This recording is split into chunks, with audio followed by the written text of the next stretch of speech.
Ayoko ng masikip. Ayoko ng mainit. Ayoko ng maputik ha.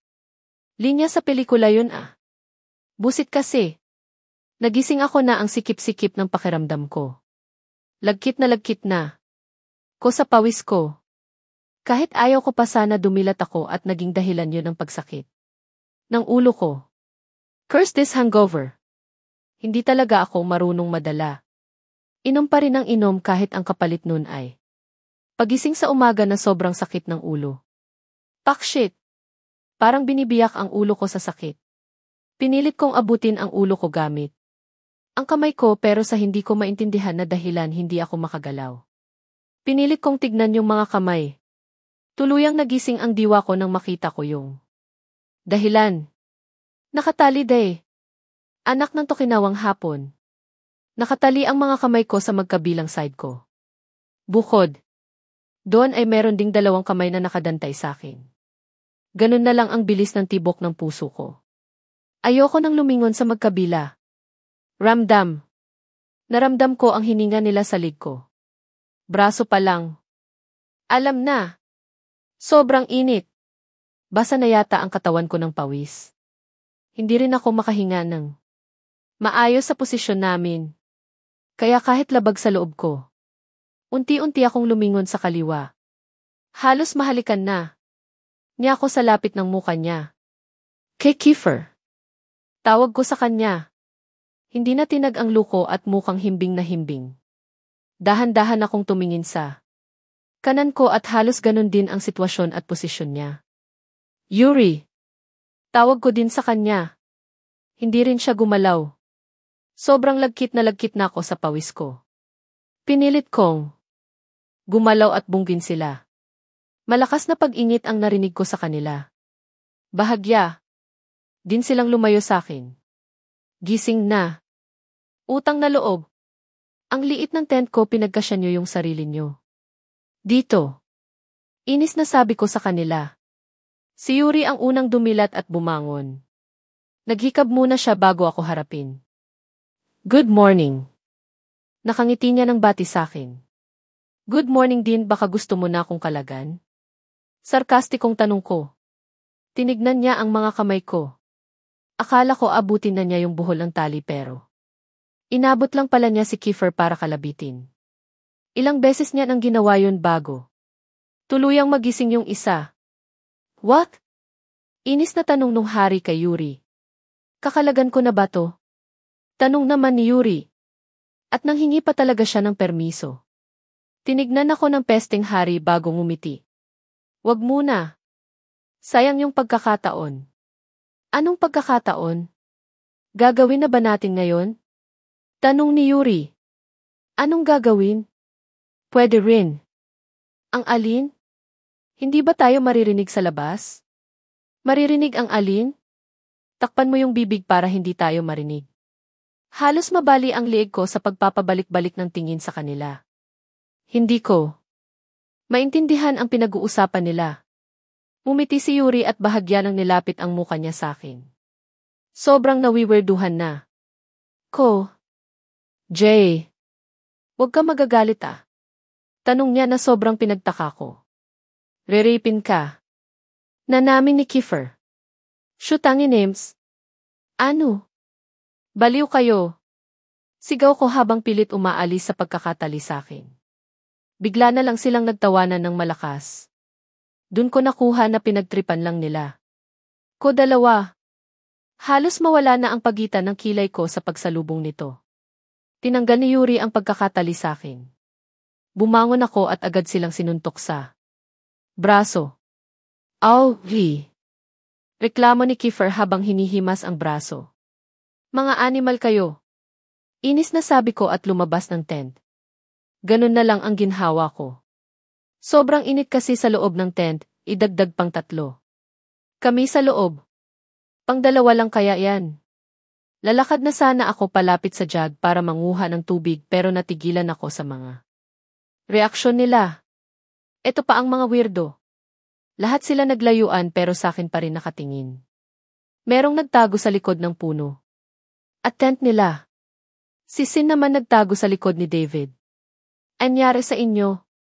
Tanong ko sa kanila. Walang sumagot. Bigla na lang may tumapik sa balikat ko. Nakangiting lumagpas sakin. Si Yuri. Last mo na yan. Huwag ka nang iinom.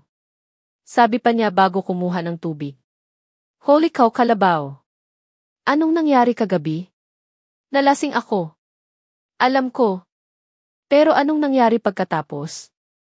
Eto. Na naman po kami. May panibagong kamay ang tumapik sakin.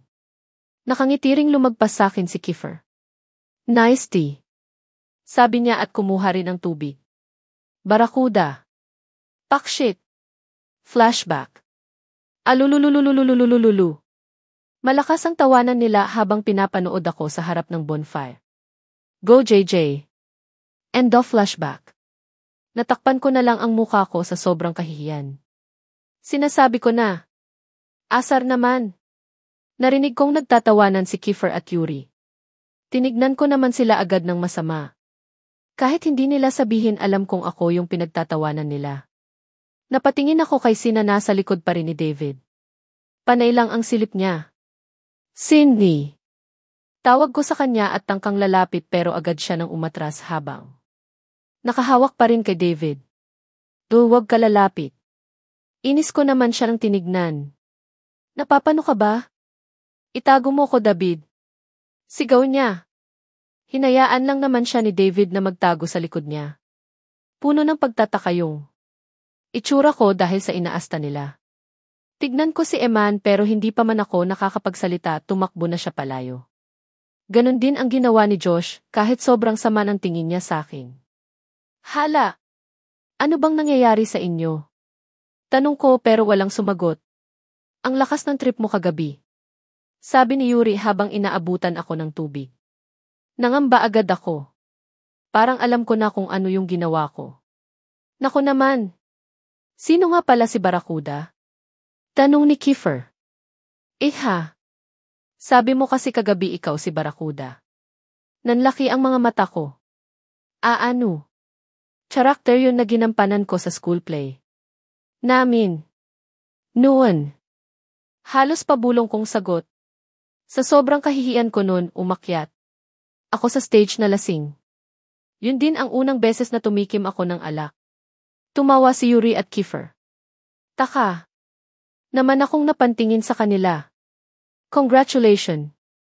You portray your character very well. Sabi nung hari habang nakangiti ng nakakaasar. Arf. Ano ba? Ano ba talaga ng ginawa ko? Napansin ko si Felix na dahang-dahang lumalapit sa akin. Halatang nag-aalangan pa. Siya. Kinuha niya yung cellphone niya at nagpipindot dun. Nang matapos ay inabot niya. Sa akin yun. Video.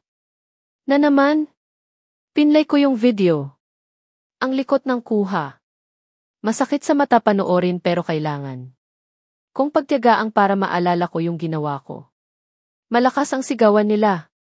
Panay rin ang takbo nung kumukuha, kaya pala ang likot. Likot. Kailangan ko ng birhen. Malakas na sigaw ko. Hindi ako kita sa video, kaya hindi ko masabi kung ako nga yung sumisigaw na yun. Malakas lang talaga ang kutob kung ako yun. Ako si Barakuda. Sigaw ko na naman. Sa pagkakataon na to sigurado na ako yung sumisigaw. Shit! Nababaliw na si Jay. Boses ni Calix. Bahagya ng tumahimik. Panay din ang lipat ng anggulo ng kamera. Para bang may hinahanap. Nawala si JJ. Nakita niyo ba? Bulong ni Felix. Aag. Sigaw ni Sinyon, sakto naman at tinapat yung kamera sa kanya. Papatayin ako ni JJ. Kita nang kita ako sa video na hinahabol ko si Si at meron akong hawak na kutsilyo. Sin! Magtago ka. Bilisan mo Si. Sin! Play dead. Bigla na lang nawala si Sin at ako.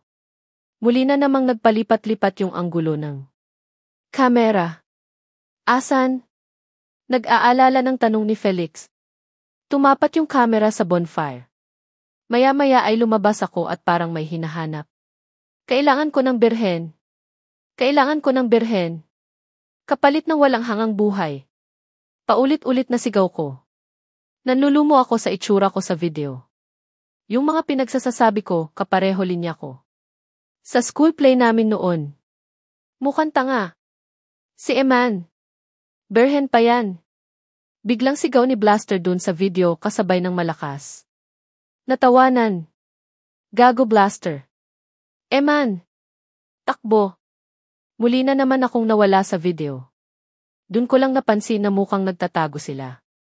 Felix dahil hindi na siya umalis sa kinalalagyan niya. May sunod-sunod na sigawan galing sa kung saan. Itinapat ni Felix ang kamera sa area na yun at bigla na lang nagtakbuhan sila Edrix, Eman, Rory, Eren at Josh. Ito si Josh. Berhen pa to. Sabi ni Eren habang pilit tinutulak si Josh. Tado. Sigaw sa kanya ni Josh at muli na naman silang nagtakbuhan. Akala ko maghahabulan na naman pero biglang lumitaw si Kiefer at Yuri na may dalang tali. Agad silang lumapit sa akin at paulit-ulit na pinaikot yung tali sa buo kong katawan. Malakas na napalakpakan ang ginawa ng mga luko at kanya-kanya na nang lapit sa akin. Sunugin ang mangkukulam. Sigaw ni Sin pero malakas na batok ang nakuha niya. Galing kay David. Doon na natapos ang video. Hiya nang hiya akong humarap sa kanila. Kaya pala ganun. Na lang ang takot nila sa akin. Hindi na kami nakatulog. Natakot kami sa'yo.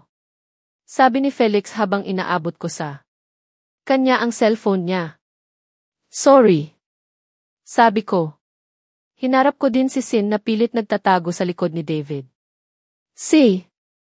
Sorry. Please lang Jay. Huwag ka na maglalasing ng ganun. Sabi ni David. Hindi na. Sorry talaga. Unti-unti nang lumabas si simula sa likod ni David. Nakayuko pa siyang humarap sa akin. Pwede di.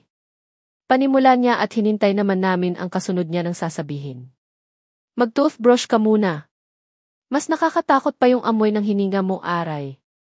Malakas na batok ang binigay ko sa kanya. Napaseryoso ng mukha niya. Akala ko kung anong pakiusap ang gagawin niya. Ibang klase. Napilitan tuloy akong bumalik sa tent ko para kumuha ng gamit. Maliligo na ako kahit maaga pa. Busik kasing sinyon. Saan ka pupunta? Tanong ni David. Maliligo muna ko. Pasigaw kong sagot habang patuloy sa paglalakad. Kulang na lang tumakbo ng mabilis para makarating banyo. Baka kasi maubusan ako ng almusal. Alam niyo naman. Patay guts ang mga ulupong. Dahil maaga pa, ako palang nasa banyo. Solo ko ang lahat. Nice. May karapatan din. Akong kumanta ng kahit anong kanta na maisipan ko. Oh yeah. Nagsimula na akong maligo at habang busy sa pag-shower panay din ang kanta ko. Baby, you don't have to rush. You can leave your toothbrush at my place. At my place. We don't need to keep rush. You can leave a toothbrush at my place. At my place. Stuck in the limbo aag. Putangina. May bigla na lang nagbukas ng kortina ng shower. Yun na kasi yung nagmimistulang pinto ng cubicle. Mabilis kong dinampot ang towel ko at tinakpan ang dapat takpan habang nakasandal sa pader. Are you deaf or something? Can't you hear your own voice? Iritableng tanong ni Freya. Na. Boses pala ka na. Malay ko bang may ibang tao pala aag. Napasigaw ako ulit nang makita ko ang kabuuan niya. Walang kahit na anong saplot sa katawan ang gaga. Basang-basa ang buhok niya at may kaunting shampoo pa. Tumingin na lang ako sa kisam. Babae din ako pero kingi na naman. What? Can't look at my gorgeous body. Halata sa boses niya ang pang-aasa. Hindi ako sumagot. Sinubukan kong isara yung curtain gamit ang paa ko pero nakaharang ang kamay ni Freya. Or maybe you're hiding something. Dagdag pa niya at bigla na lang binatak ang towel ko. Mahigpit ang hawak ko dito. Halos madulas ako sa paglaban sa kanya ng agawan. Putik. Naman. Makikita yung hindi dapat makita sa akin ito. Freya. Sigaw ko at pilit nakikipag-agawan. Punyeta ka. Ang lakas makapiko nitong babae na to, akala ko hindi siya titigil, kaya naman. Nakahinga ako ng maluwag ng bitiwan din niya. You're no fun. Inis na sabi niya. Tinignan ko siya ng masama. Pero unti-unti din nawala yun nang makita kong namamaga. Ang mata niya. Para din siya ng inaatok, o mas tamang sabihin na mukha siyang lasing at sabog. Kaya yata niya ako pinagtripan. Ano bang problema mo? Naiilang kong tanong habang nakatitig sa kanya sa mukha niya. Wag baba ang tingin. Ang boring dito. Sabi niya at tinignan ako mula ulo hanggang paa. Para namang may makikita ako sa'yo. Pakatakip ka pa dyan. Ano biba? Umalis kay ka na nga. Pakiramdam ko ang init-init ng mukha ko. Busit naman kasing babae to. Wala ba siyang magawa sa mundo? At paano niya? Naipapangalanda ka ng ganun ang katawan niya. Wala atang kahihiyan. Pero in fairness, maganda katawan niya. Umisi lang siya at lumakad na paalis. Hindi ko inalis ang tingin ko sa kanya. Kusa. Di na akong napatingin sa tenga niya nang may biglang kuminang na bagay. Hindi ako sigurado pero parang ikaw yun. Kuminang sandali tapos nawala na din. Pamilyar sa akin. Pero bago ko pa ulit isipin kung saan ko nakita yun, sinara ko na ulit yung kurtina. At mabilis na tinapos ang pagligo ko. Baka kasi bumalik siya at pagtripan na naman. Ako. Matapos maligo at mag-toothbrush, bumalik na ako agad sa site namin na fresh na. Fresh. Nakakahiya dun sa isa, baka sabihin nakakatakot ang hininga ko. Pagdating ko, kumakain na sila ng almusal. Tito. Hindi man ako hinintay. Kain na, Jay. Aya sa akin ni Calix. Pagkain ng totoong magbibigay sa'yo ng buhay, hindi nga lang walang hanggan. Tatawa-tawang sabi ni Rory. Bisit. Paalala daw ba? Agad kong binaba ang gamit ko sa tent. Lumapit ako kay Eman para manghingi ng pagkain. Inabot niya sa akin ang plato pero nakasimangot pa rin siyang nakatingin sa akin. Oy! Sorry na. Sabi ko habang pilit ngumingiti sa harap niya. Sorry. Kiyahe. Last mo na talaga yung kagabi. Hindi ka na pwedeng maglasing. Inis na sabi. Nya. Sage. Basta peace na tayo Sabi ko habang nakasenyas ang dalawang daliri. Umiti naman siya habang napapailing. Ina. Kumuha na ako ng kakainin. Tumabi ako kay sina bida-bida na naman sa pagkukwento. Barakuda. Barakuda. Tawag nila sa akin habang tumatawa. Buwisit. Tinignan ko sila ng masama. Babatuhin ko kayo ng plato dyan. Alulululululu. Sigaw ni Drew at mas lumakas pa ang tawanan nila. Mga impakto kayo. Tama na yan. Sita sa kanila ni Edrix. Baka iluto tayo sa apoy niyan. Ha ha ha ha ha. Mangkukulam. Buwisit. Kala ko ba naman binawalan niya para tumigil, yun pala para makahirit siya. Kahit kailan talaga tong mga ulupong na to.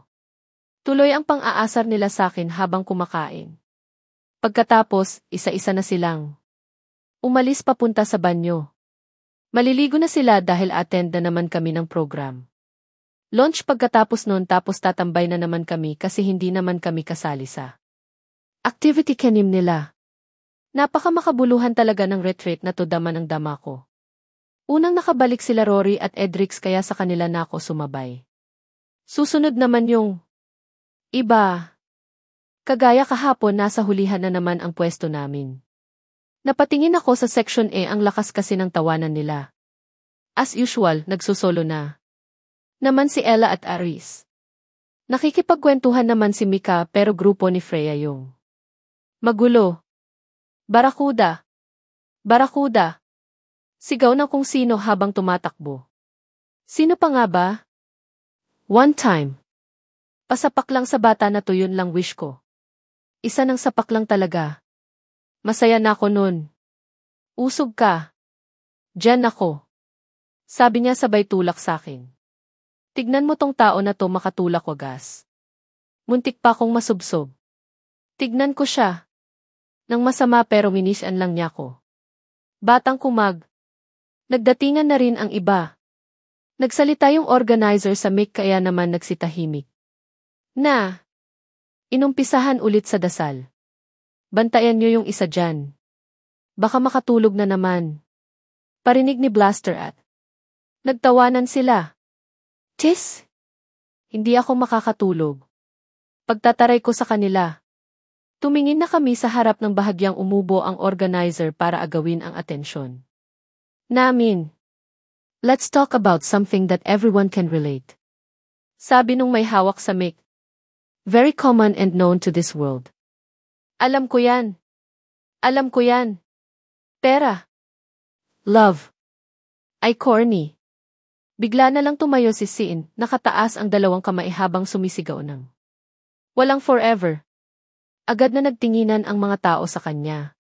Kasabay ng malakas na tawanan at palakpakan. Shoot ang names. Woo! Hahahari. Pati organizer natawa na lang din sa kanya. Tinignan ko siya ng masama pero mukhang proud pa talaga siya sa ginawa niya. Pero kami dahil Rocky meron. I loves V. Rockets is Diego. Nasampal ko na lang ang noo ko. Ibang klase talaga. Sigurado akong mahaba-habang araw na naman to. Kahit kailan talaga. Buwisit tong batang kumag na to takaw eksena ang lintik. Ang bilis nga lang ng karma niya. Rocky. I love you. Sigaw ni Si habang hinahabol si Rocky. Lumayo ka sakin. Kainis. Nakakahiya ka. Sigaw naman ni Rocky sa kanya habang tumatakbo palayo. Nakatanaw lang naman kami sa kanila. Pati ibang tao nanunood lang din habang napapailing. Ang lakas din kasi nila makaagaw ng eksena. Kasalukuyan kaming nakapila. Launch na kasi at sa haba ng sinabi ng organizer. Wala akong naintindihan. Puro love keneme lang naman ang sinabi niya.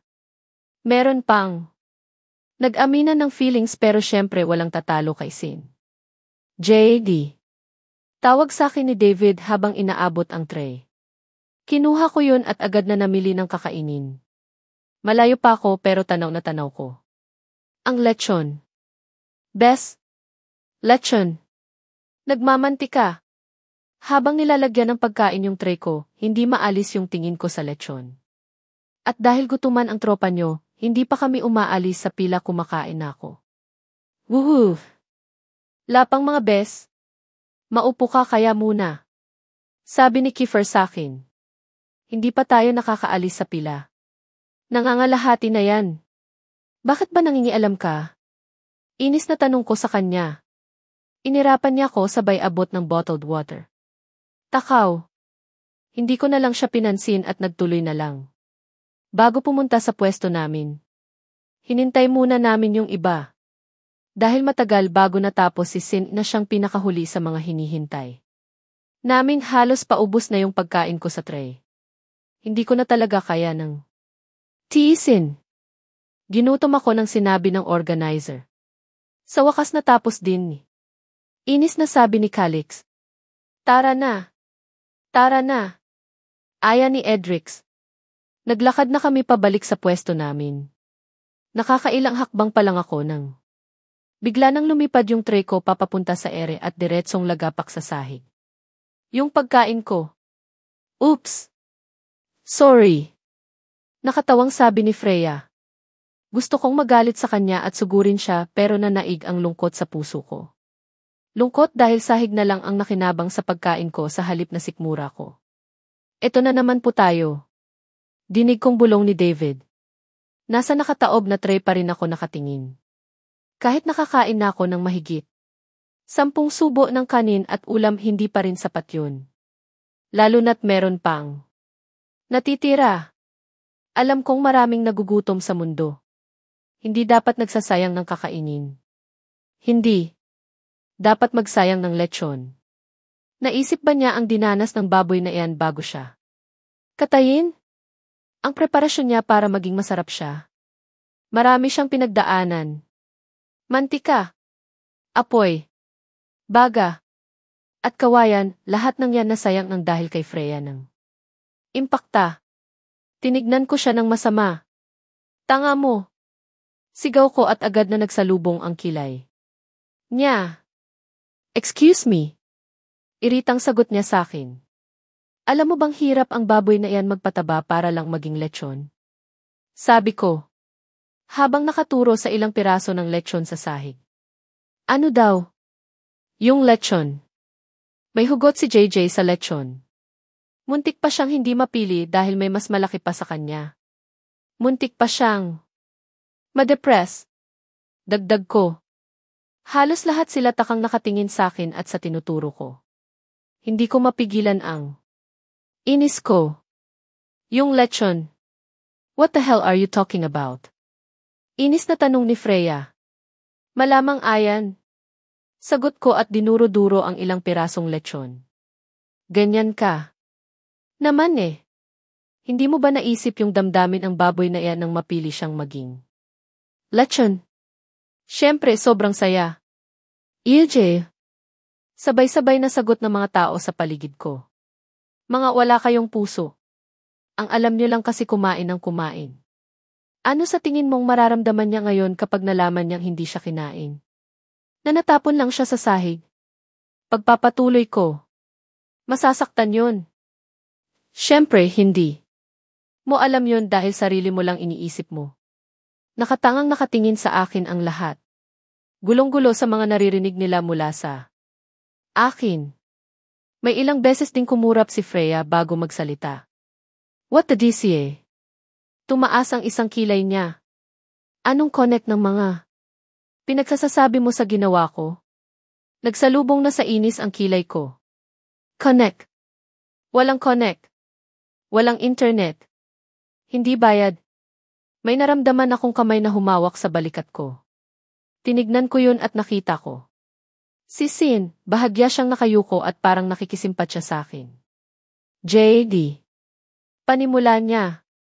Kung ano man yung pinagdadaanan mo sa lechon. Huminga. Siya ng malalim. Ikain mo na lang kasi hindi namin maintindihan. Magsasalita pa lang sana ako ulit pero inakbayan ako ni Yuri na parang pasakal sa leg ko ang braso niya. Inis ko siyang tinignan. Tara na. Huwag kang madrama. Sabi niya at pilit akong hinatak paalis. Sinubukan kong manlaban pero sobrang higpit ng pagkakaakbay niya sa akin. Crazy. Dinig ko pang sabi ni Freya. Wala akong nagawa kundi ang maglakad kasabay ng mga pesting ulupong na to hindi pa. Ko tapos eh. Hindi pa ako tapos ipamuka kay Freya yung pinagdaanan ng lechon na yun. Pagbalik sa pwesto namin, cross-arm akong pasandal na naupo. Salubong din ang kilay. Kung nakatingin sa mga section A. Kala nyo.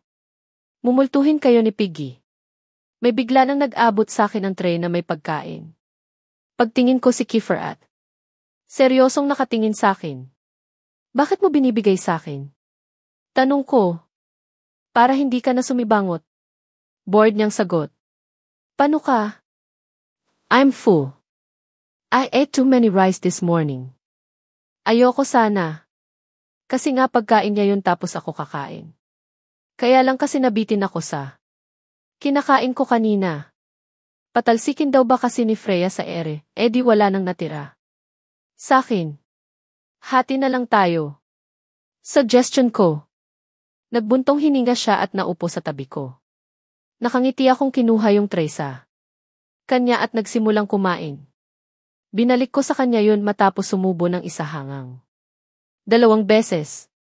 Parang nung unang beses lang na naghati kami sa pagkain. Salitan kami sa pagsubo. Pareho kaming gutuman noon at walang choice kundi ang maghati. Pero bakit ko nga ba siya hinasya noon? Bigla na lang niyang pinitik ang noo ko. Napahawak ako dun at agad ko siyang tinignan. Nang masama. Ang sakit ng ginawa niya, hinayupak lang. Aray ah. Inaano kita? Inis na tanong ko sa kanya. Mumingiti ka mag-isa. Sagot niya na pinagtaka ko. Mumingiti. Grebe. Naalala ko lang yung hatian namin ng pagkain tapos napangiti na. Kunang hindi ko namamalayan. Ano ba yan? Nakakahiya. Inagaw ko na lang sa kanya yung tray at kumain. Baka kung ano isipin niya sa ginawa. Kung pagngiti.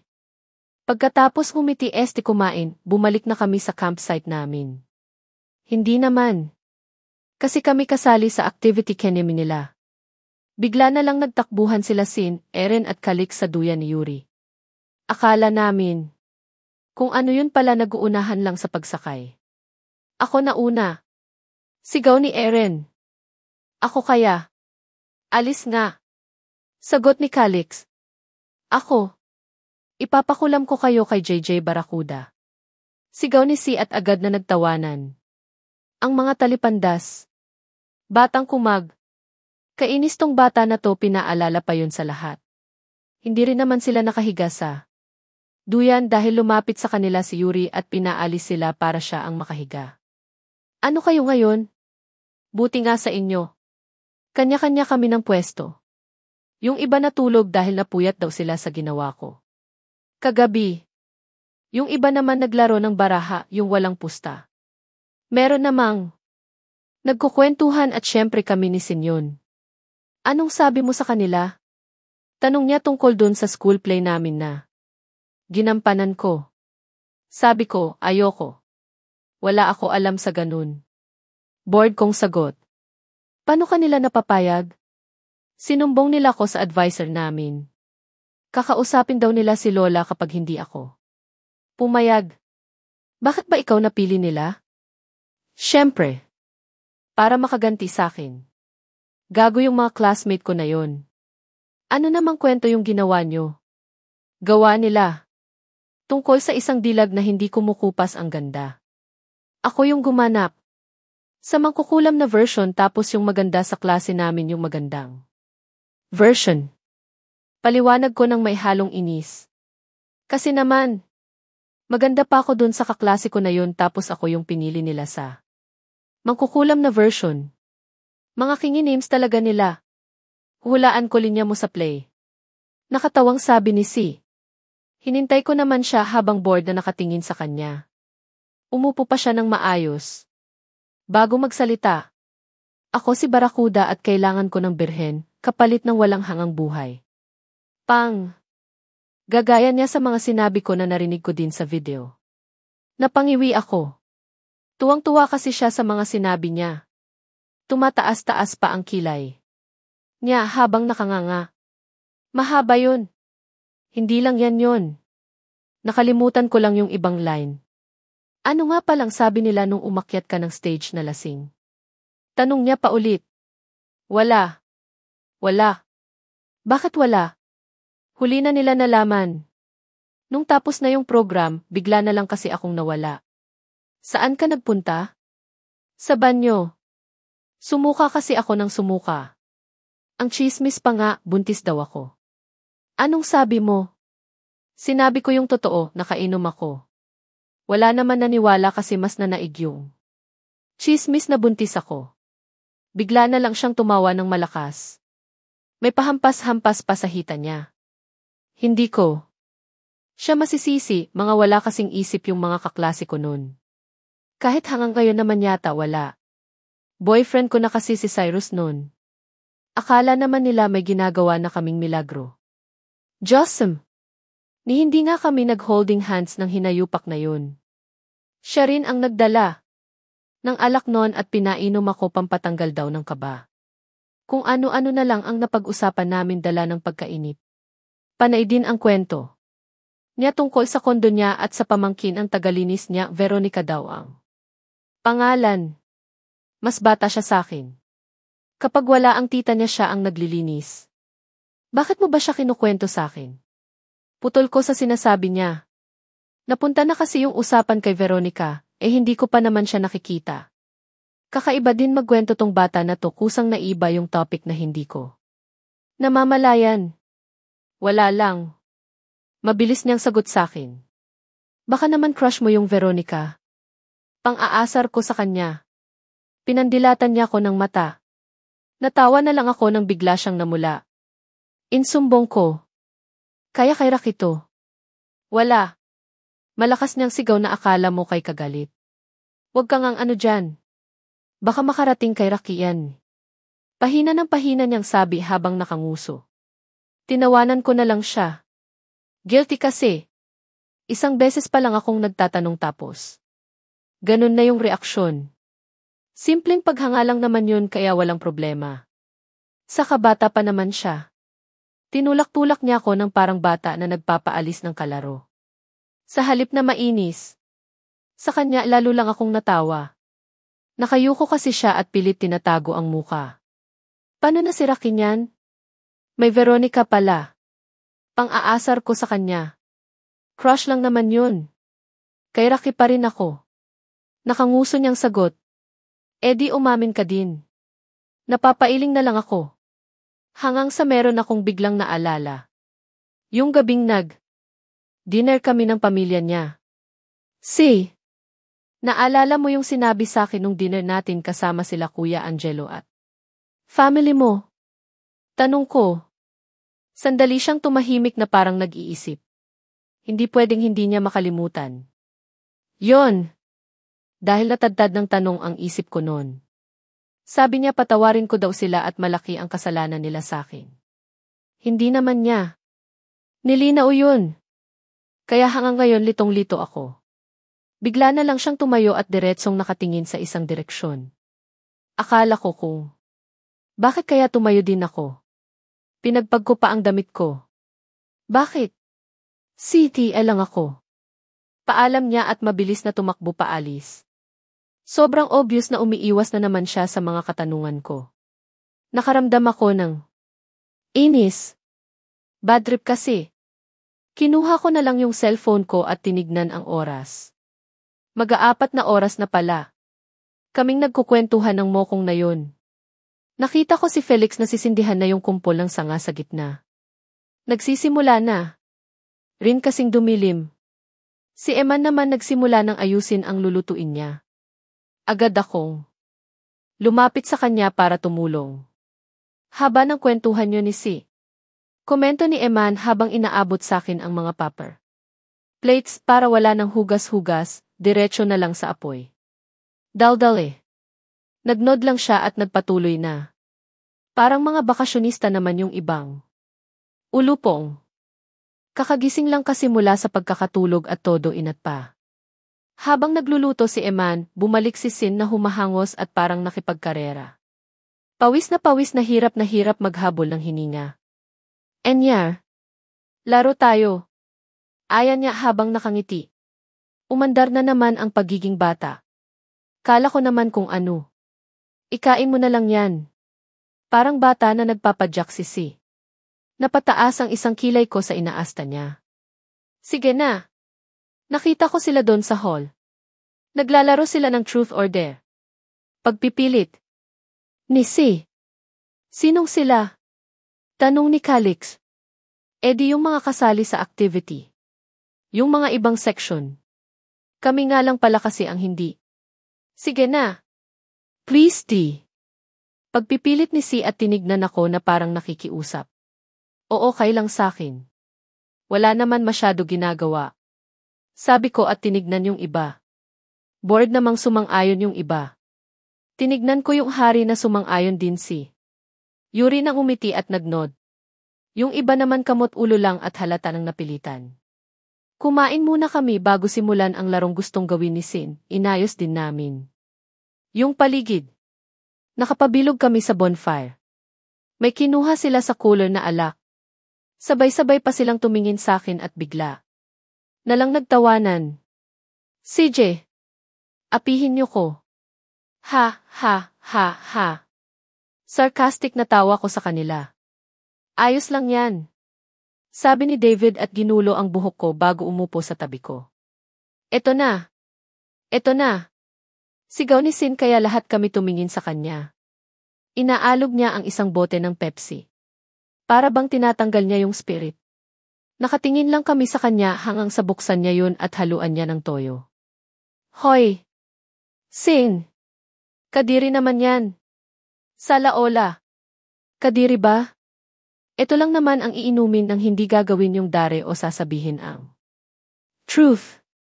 Sabi niya habang binabalandra sa amin ang bote ng Pepsi na maihalong toyo. Kadiri ka. Umpisahan na nga natin nang matapos na. Bored na sabi ni Josh. Explain the mechanics. Sabi ni Felix. Ganito di. Pinahawak ni Si ang boat kay Drew na nasa tabi niya.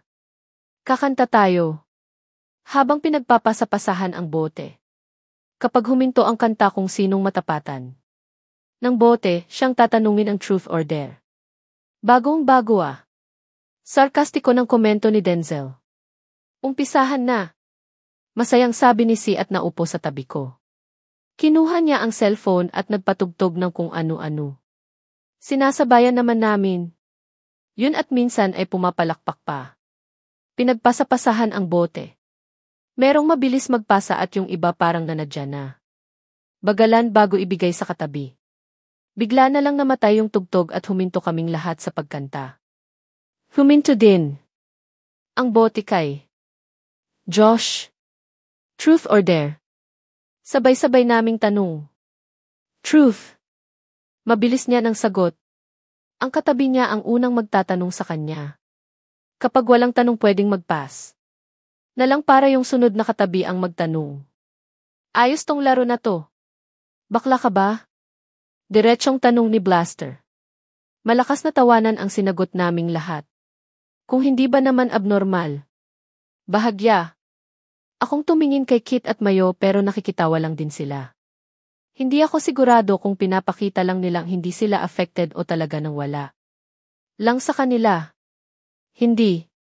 Casual na sagot ni Josh. Bakit wala ka pa ring girlfriend? Tanong ni Drew. Dahil sa kanya di. Seryosong sagot ni Josh habang nakatingin sa apoy. Alam na. Siguro ng iba sa inyo yon. Ako hindi pa. Bigla na lang naging seryoso ang lahat. Wala akong alam sa sinasabi nila. Kaunti. Lang din kasi ang naririnig ko tungkol kay Josh. Alam kong may sixth sense o third eye daw siya. Meron siyang naging girlfriend pero namatay daw yun sa isang aksidente. Hindi kaya yun ang tinutukoy niya? Pero, pray, matagal na siyang patay diba? Baka gusto mong mag-move on. Sabi ni Felix. Siya nga yung tinutukoy niya. Mapait na umiti si Josh at umiling. Madaling sabihin pero mahirap gawin. Walang nagsalita sa amin. Sobrang nakakailang. Para bang nabuksan ang dating sugat at nilagyan ng asin. Kahit hindi siya magsalita, ramdam kong bumalik yung sakit na naramdaman niya nun. Magtanong na kayo para matapos na to di. Basag niya sa katahimikan. Totoong divine third eye ka? Tanong ni Mayo. Hindi na nasunod yung hilera ng magtatanong. Para kasing ayaw na magtanong nung iba. Bahala na kung sinong gusto ng mauna. Yee. Bored niyang sagot. Nasa lahi na yata namin yun. Kapatid, pinsan at tito ko meron. Parents ko lang ang wala. Nagtaas ng kamay si Sin, ano yung unforgettable na nakita mo? Sandaling sumeryoso si Josh at tumitig kay Si. Para bang mali yung tinanong niya o? Dapat hindi yun ang tinanong niya. Kamatayan ng isang tao. Diretsong sagot niya na nagpakilabot sa akin ng husto. At ayoko nun. Shit lang. Kawerduhan level, 1000. Damn. That was creepy. Komento ni Erin. Ako may tanong. Sabi ko na umagaw ng atensyon nila. Tinitigan ako ni Josh. Kita ko din ang halong galit sa mga mata niya. Ayoko sana. Itanong to sa harap nila pero wala naman akong pagkakataon na makausap siya ng sarilinan. Bakit ka nagagalit sa akin? Lumipat ang tingin nila sa kanya. Hinihintay nila ang isasagot niya. Ganon din ako. Alam ko naman, pansin din nila ang bigla-bigla ng pagsusungit niya sa akin. Simple lang. Nasisira ang section namin dahil sa'yo. Josh. Halos sabay na sigaw ni Yuri at iba pa. Hindi ako nasaktan sa sinabi niya. Wala ding naging epekto sa nararamdaman mo. Alam. Ko na yun, una pa lang. Totoo naman. Ginugulo mo kami. Dagdag niya pa. Enough. Nag-etsyong sigaw ni Kiefer. Lahat kami sa kanya tumingin. Grebe. Kuya Angelo lang. Masama ang tingin niya kay Josh at ganun din to sa kanya. Ngayon ko lang nakita na tumingin ang ganyan si Josh. Sa kanya. Ito lang din ang unang beses na mukhang lalaban siya ng titigan. Anggas ah. Kung wala na kayong itatanong kay Josh, bumalik na tayo sa laro. Sabi ni Yuri at muli kaming umayos ng upo. Hindi ko alam kung saan kami dadali ng laro na to, pero malakas ang kutob kong. Hindi to matatapos na walang nangyayaring gulo. Mag-twerk it like Melika. Sigaw ni Sin kay Blaster. Patuloy pa rin kami sa paglalaro ng Truth or Dare. Sa kabutihang palad hindi pa ako nahihintuan ng bote. Pito na si Blaster sa nahintuan ng bote ngayon. Mukhang nagising naman ang diwa nung ibang inaantok at ginanahan maglaro. Malakas ang kantyawan nila. Lalo na nung sumayaw si David ng budot dance. Sayaw na. Sigaw ni Felix na nakahanda na ang cellphone sa pagkuha ng video. Walang nagawa si Blaster kundi ang mag-twerk. Malakas ang tawanan namin dahil para lang siyang nirarayuma sa balakang. Ang tigas ng sayaw niya. Tama na nga. Nakakapikon yung sayaw mo. Sigaw ni Calix na nakatawa. Kamot batok naman na tumigil sa Blaster. Balik sa upuan at sinimulan na naman ang pasahan ng bote at kantahan. At kundi ba nananadya ang mga gago? Binilisan nila ang kanta at biglang huminto. Paglipat sa akin ng bote. Hinayupak. Nagpapalakpakan pa ang mga Herods habang malakas na tumatawa. Sinadya nila to. Sinadya. Mga talipandas. Kanina pa nila gustong pahintuin ang bote sa akin pero laging natatapat sa mga katabi ko. Ako una magtatanong. Sigaw ni Rory habang nakataas ang kamay. Teka. Hindi pa ako nakakapili kung Truth or Dare. Reklamo ko. Handa ka bang magsayaw ng nakahubad? Tanong ni Felix. Sabi ko nga. Truth na nga. Pestong mga to hindi man lang ako binigyan ng choices. Pero mas okay na yung truth baka kung ano ipagawa nila sa akin kapag nagdere ako. Hinintay namin yung tanong ni Rory. Kaya lang ang walang hiya inuna pa ang pagtawa. Kaya mukha kaming tanga na nakatingin sa kanya. JD. Panimula niya habang tumatawa pa rin. Hanggang ngayon ba, virgin ka pa? Rin? Ay putana. Minsan talaga, masarap manapak ng kaibigan. Yung mga kaibigan na malakas ang trip. Sa buhay. Sa sobrang lakas ng trip pati ikaw idadamay. Ang mga kapwa naman niya. Ulupong malakas ang tawanan. Animal ka. Sagot ko sa kanya. Hindi yan ang sagot. Sabi ni Sin habang nakatawa sa akin. Parang tanga. Bakit ko sasagutin yun? Abnormal ba sila? Kung hindi ko tropa tong mga to. Mababasto siguro ako. Pasalamat na lang sila at alam ko na mga ugali nila. Ayaw sagutin. Iinumin ni JJ yung Pepsi. Sabi ni Edrix. Ay ayoko. Mabilis kong tanggi. Parang tanga naman kasi yung tanong nyo. Si Kiefer na lang tanungin natin. Sabi ni Denzel at lahat kami tumingin sa kanya. Naka-cross arm lang siya habang bored na nakatingin sa amin. May ginawa na ba kayo ni JJ? Tanong ni Drew. Ay gago. Ang bored na itsura niya, unti-unti nang napalitan ng ngiti. Diretso ang tingin niya. Sa akin at para bang nagyayabang. Subukan mo lang banggitin niyang New Year anuhan natin. Lilipad tong bot ng Pepsi. Palapit sa mukha niya. Ang ganda ng ngiti. Mukhang may something. Pang-aasar ni Calix. Wala. Sigaw ko. Ang lakas kasi makagago ng ngiti ni Kiefer. Bisit. Isama pa yung mayabang niyang tingin. Para na rin siyang nagbigay ng clue. Sagutin mo na lang kasi yung tanong namin. Sabi ni Rory. Na. Berhen pa kung berhen. Pasigaw kong sagot at nagtawanan sila. Ramdam ko ang pag-init ng pisngi ko kaya yumuko ako. Hindi dapat ako mahiya kung Nasa akin pa rin yung pagkababae ko pero putik lang. Ang lakas kasi makagago. Nitong mga to. Sobrang nakakailang. Ngayon ko ramdam ang hirap ng nag-iisang babae sa section namin. Bad trip. Bad trip. Bad trip. Naghanap ka pa ng birhen kagabi. Sana pala sarili mo na lang inalay mo. Sabi ni Blaster at tumawa ng malakas. Ako naman magtatanong. Sabi ni David. Bahagya akong tumingin sa kanya habang nakayuko. Nakangiti siya kahit na mababakas.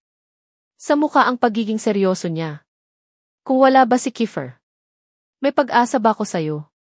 Tanong niya. Mas lalong nag-init ng pisngi ko. Napaiwas ako ng tingin kasabay ng malakas na tibok ng puso ko.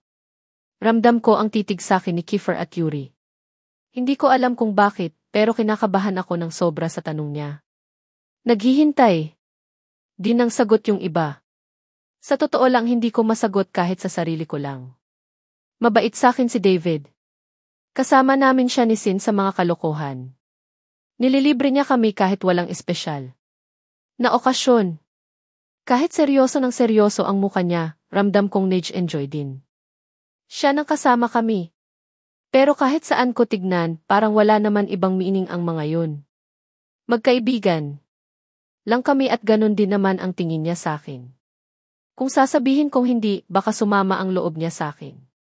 Kung sasagot naman ako, hindi rin naman ako sigurado at baka umasa siya. Bigla na lang siyang tumawa kaya napatingin ako sa kanya. Bakit? Hindi mo naman kailangang seryosohin yun. Sabi niya kaya medyo gumaan ang loob ko. Tumawa na lang ako kahit pilit. Oh, wala. Ulupong ka din kasi. Nakitawa naman bigla ang mga pesting ulupong kahit halatang plastic yung iba. Napailing na lang si David sa mga pinaggagawa nila. Ang lakas kasi ng mga tama nila sa utak. Ano yung ulupong? Tanong ni Sin na nasa tabi ko. Nga. Hindi nga pa nga pala nila alam na sila ang mga tinutukoy kong ulupong. Baka magalit sila sa akin kapag nalaman nila yun. Ano? Ahas talaga ang meaning nun pero sa amin ginamit ng mga matatanda yun. Para ibansag sa mga luko-luko.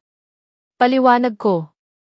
What the Bigla nang sabi ni Kiefer. You called me hari ng mga ulupong. Taka namang napatingin sa kanya yung iba. Hindi ko pa nga pala sinasabi sa kanya. Ang meaning nun. Akala ko kasi nakalimutan na niya na sinabi ko yun.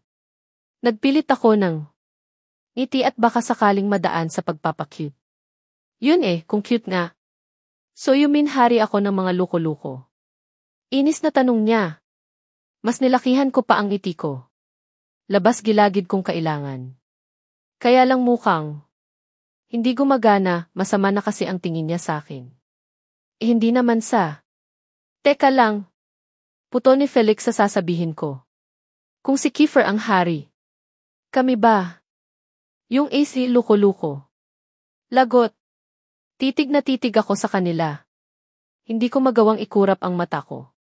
Nag-aalangan. Akong umuo dahil paniguradong magagalit sila sa akin at gagantihan nila ko. Bakit ba kasi nagbansag ako ng ganun sa kanila? Kami nga Tama ako. Sigaw ni Felix. Napayuko na lang ako sa kahihiyan. Luko ka, Jay. Ganda ng bansag mo sa amin. Ulupong pala Yari ka sa amin. Jay, joke lang naman yun Paliwanag ko. Naku. Kiyafe. Kiyafe. Sabi ni David at halatang nananakot. Huwag kang ganyan, uy. Huwag ka nananakot. Masama yan, lalo na sa mga taong takot na. Dahil dyan, kailangan mong sagutin lahat ng magiging tanong namin. Sabi ni Si. Di ba nagtanong ka na? Tanong ni Drew sa kanya. Hindi counted yun. Huwag ka madaya. Sita sa kanya ni Denzel. Basta hindi counted yun. Pagpipilit niya at humarap sa akin. Sabihin mo. Sinong pinakagwapo sa amin? Ay naku, Si. Alam mo na ang sagot dyan. Siyempre ako. Sagot ni Calix. Ha? Saang banda? Tanong Rory habang sinisipat ang muka niya. Huwag kang bulag. Brad. Kaharap mo na ang pinakagwapo. Patukoy niya sa sarili niya. At nagsimula na nga ang payabangan. Hindi ko na nasagot ang tanong dahil pinipilit. Nila na ang mga sari-sarili nila ang pinakagwapo. Wala eh. Gagwapo nila. Kahiya. Wag na nga yung tanong na yan. Inis na sabi ni Yuri. Nagkakagulo lang kayo. Sige, iba na lang. Sabi ni Si. Sino na lang pinakapangit? Mabilis ang turuan ng mga walang hiya. Kanya-kanya ang tapat ng daliri. Meron pang aksidenteng dumiretso sa butas ng ilong. Huwag ka pa humble, umamin ka na. Hindi pre. Umamin ka na noon. Huwag ka na magsalita. Kita ng kita naman. Sa dami ng turuan nila, majority ang daliring nakaturo kay Sin, kaya ganun na lang. Ang laking sibangot niya sa lahat. Nice. Kawawang Si. Makaturo ng pangit eh. Sabi niya at kumapit sa braso ko. JJO. Inaapi. Nila ko. Parang bata na nagsumbong sa magulang ang itsura niya. Napangiwi ako sa ginawa niya. Mukha ba akong magulang niya? Ako naman magtatanong. Sabi ni Kit at nalipat ang atensyon sa kanya. Yung peklat sa likod mo. Saan mo nakuha yon? Anong peklat? What? Halos sabay na tanong ni Yuri at Kiefer. Hindi nga pala nila alam ang tungkol doon. Hindi naman sila sumama sa munting swimming namin. Walang nagsalita. Lahat nakatingin sa akin at hinihintay ang isasagot. Kaibigan ko. Silang lahat. Sa totoo lang dapat meron din silang alam sa akin pero kahit anong gawin ko andun pa rin yung takot. Yung takot sa kung anong iisipin nila tungkol sa akin. JJD. Tawag sa akin ni Kiefer. Nayuko lang ako at nakatingin sa mga kamay ko. Pinaglalaruan ko yon at paminsang tinatago sa likod ko. Inong bata kasi ako di. Panimula ko. Nagising ako sa ospital. Hindi ko alam kung dapat ko pang ituloy. Hindi sa takot akong uminom ng Pepsi na. Betoyo, mabigat lang kasi sa akin. Sobrang bigat. Pero malaking bahagi ko ang nagsasabi na magsalita na ako. Kaibigan ko naman sila at halos pamilya na rin ang turing ko. Wala naman sigurong masama kung magsasalita ako. Nang tungkol sa nakaraan ko. Hindi ko alam kung ano yung totoong nangyari sa akin.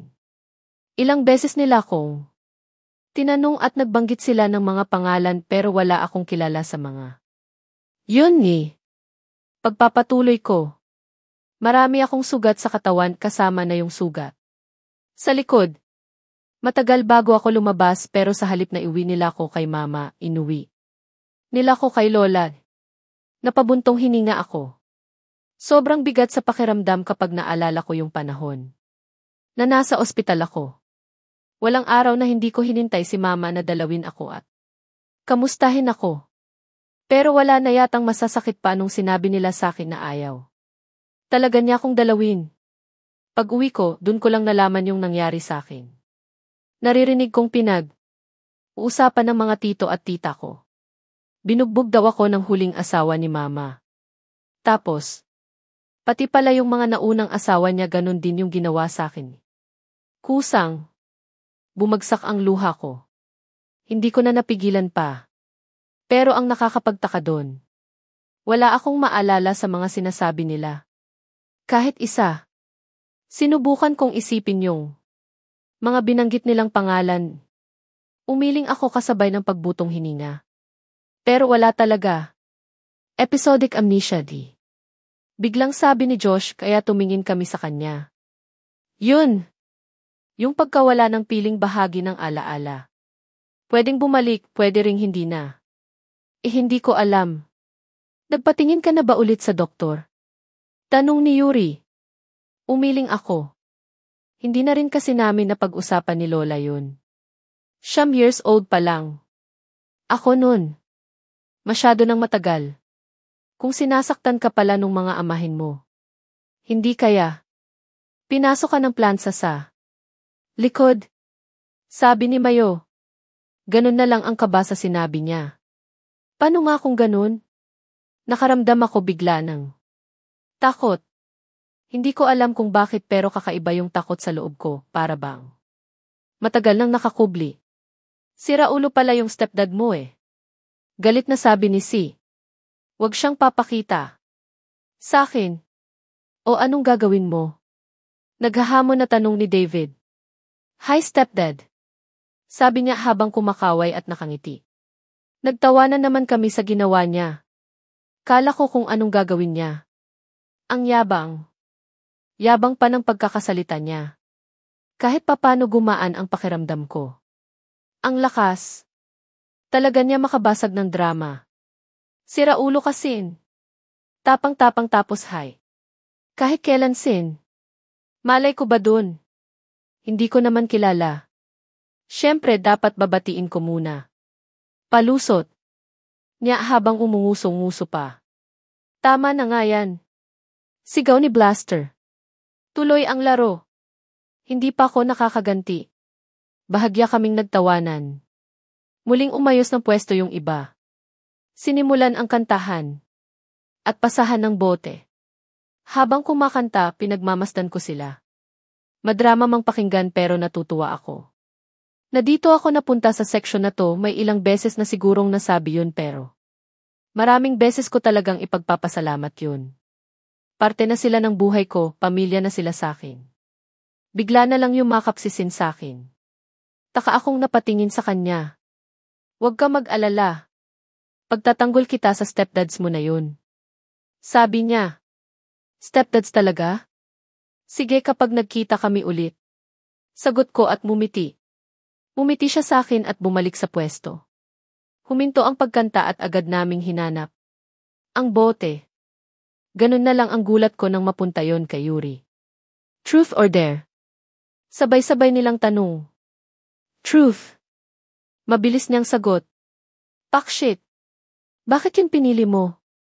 Malakas ang kutob kong tungkol sa atin ang itatanong nila. Alam. Ko na din na alam niya yun. Ako muna. Sabi ni Rory. Kailan ka pa nagkagusto kay JJ? Sabi na nga ba? Hindi ko alam. Siguro nung may ilang linggo na siya sa atin. Casual niyang sagot. Alam mo din ba na may gusto si Kiefer sa kanya? Tanong ni Mayo. Kita naman kasi. Sagot niya at mumiti. Bakit parang kampante ka pa? Bigla na lang akong nakaramdam ng mabigat na presensya. Sa likod ko. Pagtingin ko, pailalim na nakatingin sa akin si Kiefer. Agad akong tumayo at lumapit sa kanya. Hinawakan niya ako sa kamay kaya napatingin. Ako doon. May kung ano sa akin ang nakaramdam ng kakaiba. Para kasing nagagalit siya. Kahit kita naman ang pagiging mahinahon niya. Bumalik ang tingin ko sa kanila nang nagpatuloy sila sa pagtatanong kay Yuri. Anong balak mo ngayon? Kay Kiefer na si JJ. Tanong ni Kit. Kita ko ang pagtiing bagang niya. Pinilit niyang humiti para itago yon. Bigla na lang. Siyang tumingin sa akin at kasabay nun ang paghigpit ng hawak ni Kiefer sa kamay ko. Kiefer don't own JJ. Hindi pa sila kasal. Mayabang na sagot niya. Handa na sana akong magsalita para patigilin sila pero may nauna sa akin na siya ring. Naging dahilan ng pagkabigla ng bigla. Hindi.